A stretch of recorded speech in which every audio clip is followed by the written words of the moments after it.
Landbouskrywers Suid-Afrika, saam met Granisa en die Sorghum Trust, het 'n sorghumboere inligtingsdag gereël op die plaas van sorghumprodusent Willem Groothof naby Settlers in Limpopo, waar verskeie sorghumkultivarproewe geplant is. Ek dink dit is 'n baie groot sukses vandag. Baie boere het dit bygewoon. Met die proewe is ontsettend belangrik.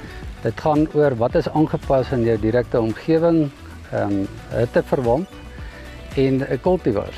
Dit speel 'n baie groot rol. En vir besluitneming in die toekoms watter kultivar om te plant. En die bekendstelling hier is vir almal beskikbaar, so elkeen kan sy besluit neem op die einde van die dag. Maar vir my persoonlik, dit gaan oor die hittetoestande, planttoestande, omgewingstoestande wat in hierdie area aangepas is. So dit is die groot waarde van proewe wat 'n ou moet plant. Ek is baie erg oor die produk sorghum, die gewas sorghum. Dit pas baie goed by my stelsel in. Ek werk op 'n geenbewerkingsstelsel. Vir gewasrotasie pas dit baie goed in. Dis 'n droogtebestandige gewas wat droogtetydperke kan deurstaan en nog steeds vir jou opbrengs te lewer.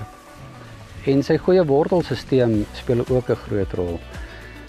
Dis hoekom kultivar so belangrik is. Die regte kultivar wat inkom gee vir jou marg op die einde van die dag met verhoogde opbrengs.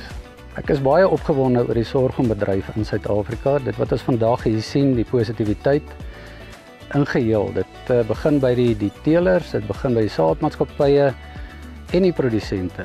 Die positiewe uitkyk wat daar is op die sorghumbedryf maak mense opgewonde. En alle energie wat ingaan in die kommoditeit sorghum is vir my verblydend om dit te sien.